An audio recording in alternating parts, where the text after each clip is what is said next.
What is up, guys? Welcome back to the podcast. My name is Richie. We're going to be talking about UFC 302. Yes, you guys are very hyped up for this. You guys are excited to see Dustin Poirier go for that belt. He's going to be facing Islam Makhachev. We all want to see Dustin Poirier win a belt as fight fans. We want to see this happen for him. Yeah, he was interim champ, but we want him to be the undisputed champion of the world. Will he do it this weekend? I don't know. That's what we're going to be talking about.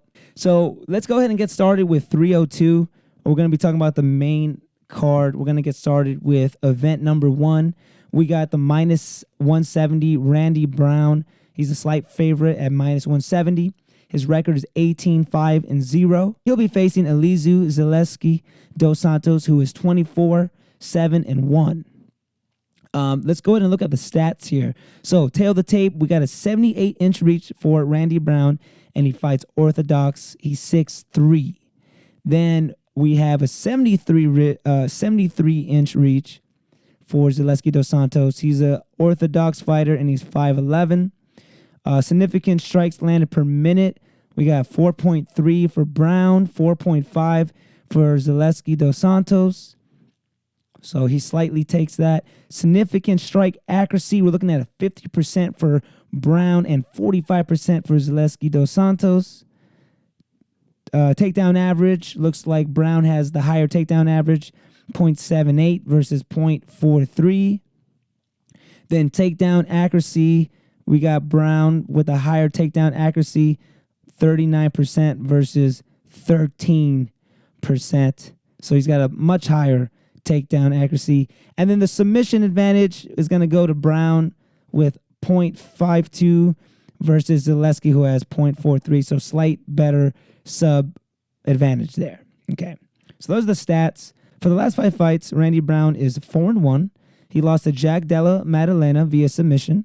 His last 5 fights resulted in TKO, decision, submission, decision, and decision. Zaleski dos Santos is 3-1-1 in his last fights. He lost to Salikov and won over Saint Denis, which is a big win. That's before he went on a 5-fight win streak, and he was actually already on a 4-fight win streak before he lost to Zaleski dos Santos. So that's a good win to have in your belt, to beat Saint Denis. Okay, that's their last 5. The advantages here. It looks like Randy Brown is going to have a slight advantage with the sub and the takedown accuracy and the takedown average. So he's also the lengthier guy, and he has fought some pretty good competition. He's a slight favorite. I would probably go with Brown using that reach. I'm not too confident about it, but I would say Brown if I had to pick. I'm more confident on the over. I think this is clearly going to go over 1.5 rounds. That would be my prediction. If I had to pick a fighter, probably it would have to be Randy Brown. But if I could just pick an over-under, I'll stay with the 1.5. All right, event number 2. We're talking about Jolton Almeida versus Alexander Romanov. Almeida is a big favorite. He's minus 270. His record is 23-0.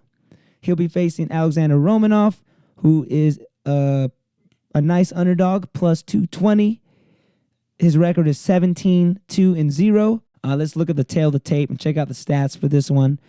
Almeida has a 79-inch reach. He's an orthodox fighter. He's 6'3", and Alexander Romanov is 75-inch reach. He fights southpaw and is 6'2". Significant strikes landed per minute, 2.5 for Almeida and 4.6 for Romanov.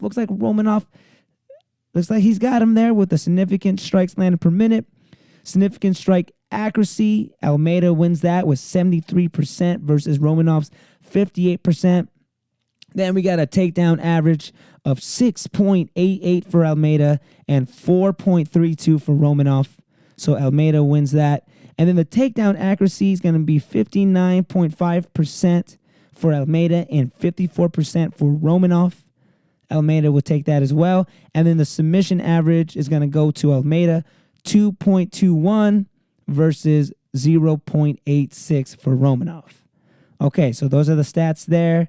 Looks like Almeida is up on the stat card. except for the significant strikes landed per minute. Everything else looks like he's better than Romanov on paper. Okay, last five. Last five for Almeida, he went 4-1. His loss was to Curtis Blades, and his results for his fights were TKO, decision, submission, TKO, and sub. Okay, the last five for Romanov, he went 3-2. His results were decision, TKO/KO, decision, sub, and then KO/TKO. So a lot of finishes in between the two. Only 3 decisions in the last 5 for both fighters combined. This looks like it might be the recipe for an under. We're going to see. Advantages, I would have to say Almeida's got the advantage here with the submission and the striking, even though the stats aren't in his favor for the significant strikes landed per minute, but he's got much higher significant strike accuracy. I think on paper there should be Almeida, but you really never know. You really never know with these heavyweights. I think if Almeida wins, he can win by decision, just kind of keeping that top pressure, maybe using his wrestling or taking him down, or he can eventually submit him. I think he can probably submit Romanov. That's an interesting one, but I'm gonna have to go with the big favorite Almeida over Alexander Romanov for that fight. Okay, here we go. We get into the co-main event. This is the third event of the fight card, and this one is juicy. This is an interesting fight. It's an interesting matchup between Kevin Holland, who is a pretty big favorite, -250. His record is 25-11. He'll be facing Mikhail Alekchik, who is a +205 underdog. His record is 19-7-0. Let's look at the tail of the tape. Let's check out the stats. These stats are interesting on paper. This is interesting. Okay, 81-inch reach for Holland, and he fights orthodox, and he's 6'3". 74-inch reach for Alekchik, and he fights southpaw, and he's 6 foot. Okay, significant strikes landed per minute. Holland's got 4.24. Mikhail's got 5.06, so slightly in favor for Mikhail. Then significant strike accuracy, we're looking 61% for Holland, 55% for Mikhail, so slightly better there for Holland. Then we got the takedown average, 0.85 for Holland and 0.75 for Mikhail, so a little bit better there for Holland, but not too much. Then the takedown accuracy, 39% for Holland, 44% for Mikhail, so a little bit better takedown accuracy there for Mikhail. And then we got a submission average, 0.55 for Holland and 0 for Mikhail. So Holland definitely has that submission advantage. He's got those long arms. And let's talk about the last 5 first, and then I'll talk about the submission thing. I'll talk about the submission thing in a little bit. Okay, last 5, Mikhail is 3-2. He went submission, TKO, submission, TKO, TKO. So last fights did not go the distance, so a lot of finishes there. For Holland, he's 2-3. His last 5 fights results were decision, sub, TKO, TKO. Okay, so only 2 decisions there for him. And this is interesting. Okay, this is interesting because Holland does have the better resume versus better competition. I think that's an advantage for him. But the thing about Mikhail is that he doesn't play like Holland does. He likes to come in, bob his head. He's got great boxing. He likes to close the distance, and he's going to be looking for that overhand right. He's going to be looking for that overhand punch so he can knock out Holland or knock him down, maybe take him to the ground and put some ground and pound to work. Mikhail does not play, and I think that's an advantage for him. The fact that Holland likes to entertain more than he likes to stick to the game plan. Holland does have a 7-inch reach advantage, which is crazy. That's a lot. 7-inch. That's a lot to have over your opponent. Alekchik has fought someone with Kevin's stature before, though. He fought Chidi and Njokuani, who is an orthodox, just like Holland, who is 6'3", just like Holland, and who has an 80-inch reach, only one less than Holland. So this could be a similar fight to Chidi, but Chidi is not the same fighter as Holland, so that's why it's interesting. I like Mikel in this fight. I really do. I think he's going to capitalize on Kevin's antics in the octagon, and he might rough out a unanimous decision. I don't think he finishes Holland, but I think he scores enough on the scoreboard to get a decision. Now, Holland's way to win this, he can win by decision as well, but I think what I'm afraid of is Holland grabbing that neck and submitting Oleg because Oleg last 5 fights, he lost twice to submission. The only time he lost were via submission. And like I said, Kevin likes to find that neck. He likes that darce. He's got those long arms. That's what I worry about. So it's either going to be Kevin via submission. If you're going to bet Kevin, I would probably put him submission, because I'm not going to, for all my bettors out there, I'm not going to lay down that minus 250 for Kevin Holland. I just don't trust him enough. So I'd rather just follow the juice and take him either submission or decision. But me personally, I'm going to take my chances with Oleg with the plus 205. I'm going to say he gets it done. I don't know whether he gets the decision win or maybe somehow finishes Holland via TKO, but I'm going to go Oleg for that one. Careful with that one. I know it's controversial, but I just feel like this is a good matchup for Oleg. Okay, so that's my prediction for that fight. Those are the stats there on paper. Holland is probably the better fighter, but it all comes down to who wants it more, and I think Oleg might want it just a little bit more. Okay, let's move on to the co-main event. I like this fight a lot because we got Sean Strickland coming in. He is a nice favorite, minus 225.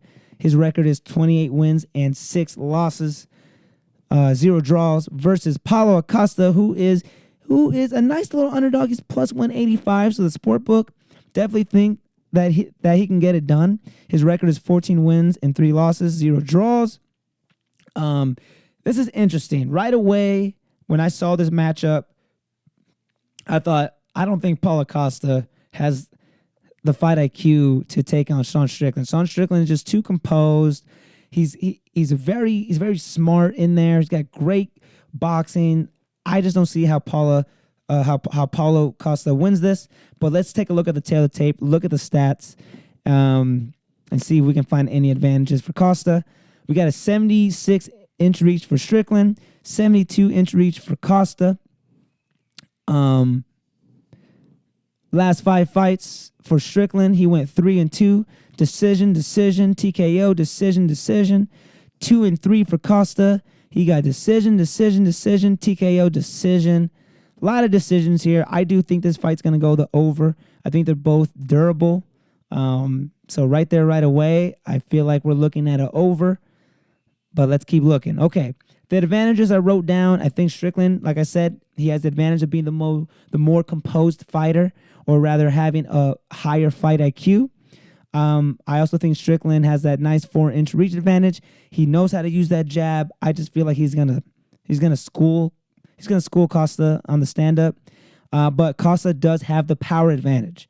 I think he's got more power, so you definitely got to be careful for that. And just watch out for those heavy haymakers. Just watch out for those shots. Okay, what is my prediction? I think this fight will go over 2.5. I really think this fight goes the over. And I'm going to have to say Sean Strickland via decision. That's my prediction right there. The over 2.5 and Sean Strickland by decision. Okay. And for me, I feel like that's pretty safe. Like that should happen. If that doesn't happen, I'll be pretty surprised. All right, here we go. Take a deep breath. The main event, baby. This is big. I'm a huge Dustin Poirier fan, man, and I'm not going to be biased at all, but I might be a little biased. I just think this is his time, and it just kind of makes sense. But Makhachev is a monster, man. He is unstoppable. So let's go ahead and take a look at this matchup. Islam's coming in as a big favorite, minus 600. Dustin Poirier's coming in at a nice underdog, plus 400. Everyone's going to be running to the bank. Everyone's going to be putting money on Dustin. You better put money on him before it goes down. If you're going to bet already. I'm not convincing you to bet. I'm just saying if you're already in the mindset of betting, that Dustin Poirier is definitely worth a sprinkle. Okay. Makhachev's record is 25-1. That's 25 wins and 1 loss. Dustin Poirier is 30-8 with 1 no contest. Okay. The tail of the tape. We got 70.5 inch reach for Makhachev, 72 inch reach for Poirier. So he does have a 2 inch reach advantage. I know we're counting pennies here, but in a title fight, you got to count every inch. You got to count every penny. Okay, last 5 fights for Poirier, he went 3-2. The results were TKO, TKO, sub, and TKO. So he has not gone the distance in the last 5 fights, but he's actually on a 13-5 win streak. Before that, he lost to Adriano Martins by TKO in round 1. And then before that, he was on a 6-9. He's on a 12-5 win streak. So he went 12 straight winning, lost, went 13 straight winning. Maybe he loses again here. I don't know. We'll see. We shall see. But that's their last 5 fights. Okay. Advantages. Makhachev's got the big grappling advantage, big submission advantage here. Poirier does have that advantage with the boxing, setting up those combinations and having more striking power than Makhachev. I feel like Makhachev is going to be used to that 145-pound power. You know, he faced Alexander twice. I think no offense to Alexander, but when you go from that all the way up to Dustin Poirier, who hits like a Mack truck, I feel like Makhachev is going to be caught off guard. Okay, the stats. Significant strikes landed per minute, 5.4 for Dustin Poirier, 2.4 for Makhachev, so that's 1 for Poirier. Significant strike accuracy is going to go to Makhachev. He's 72% on that, 55% from Dustin Poirier. Takedown average, 3.1 for Makhachev, 1.3 for Dustin. And takedown accuracies is 60% for Islam and 36% for Dustin. Submission average, check this out. It's only 1.02 for Makhachev and 1.37 for Dustin. So he does like to submit as well. And if he can submit Makhachev, oh my God, the world will go crazy, especially if he gets him on a guillotine. If he gets him on a guillotine, oh my God, I'll cry. I will cry. I will cry tears of joy. Not because I hate Makhachev. It's just Dustin Poirier, bro. How do you not like him? He's such a cool dude. Long time. He's a UFC legend, living legend. I mean, let this be the night that he gets the belt. Let this be the night that he gets the belt. This is gonna be wicked, man. The internet will break if Dustin Poirier submits him. Let's talk some questions. Okay, let's talk some questions. So, can Dustin Poirier stop these takedowns? If not, can he defend the submission? I don't know if he's going to stop all the takedowns, but I do think he'll defend the submission. That one thing I know. I know he will defend it. I have faith that he will defend every submission that Makhachev tries to attempt. He's going to stop a lot of takedowns, but I don't think he's going to stop all of them. Makhachev is just too good at that, but we'll see what happens. Second question, can Dustin win via decision, or does he have to KO Islam? I think the ideal thing for Poirier is that he KOs him, but you never know. He could score good enough in the fight to win by decision. So he could win by decision, but I think it's way more likely that Poirier would knock him out. But he's a big underdog, plus 400. So if you're betting already, like I said, I'm not convincing you, but if you're betting already, probably best just to keep it money line because you don't want to be picky, right? You just want Poirier to win. Anyway, just rock the money line. Now, if you're really confident that he's going to knock him out, the odds are going to be even better for that. So do what you like. Me, I'm going to rock Dustin Poirier just money line, and I'm going to do both. I'm also going to put him on there for KO as well, just a little bonus. Okay. Is Dustin's quick fight return an advantage or disadvantage? I think this is an advantage. He's just coming off a really good win over Benoit Saint Denis, who has very similar traits to Makhachev. Of course, he's not anywhere near that caliber, but he is up there. He is skilled with the ground game, skilled with the jiu-jitsu. That was a great win for Dustin Poirier. He was able to knock him out. I think he's fresh. I think he's in that fight mentality. I think he's in a good mindset. Now, Makhachev, he hasn't fought in less than a year, and he fought a 45-pounder twice. I don't know if he's ready to take on this big 155 heavy-hitting Dustin Poirier, but we shall see. So I would say Dustin Poirier's got the advantage there as far as the bounce back from his last fight. Okay, so what is my final prediction on this? Well, I think it's going to come down to how smart Dustin fights and whether he can keep the fight where he wants it. I do think that he has the ability to knock out Islam. It's just a matter of staying focused and taking care of those takedowns. I think he needs to just not worry about all the hype. Just exit out everything that's going on with the fans and just focus, Dustin. Just don't let us put too much pressure on you. You just go in there, stay focused, do your thing, stay composed, keep the task at hand, and take care of business. I think it's even smart. Maybe you can practice the flying knee to stop those takedowns, a la Jorge Masvidal. I don't know. Just a suggestion. You know, if he shoots in, just give him a good little just a little flying knee.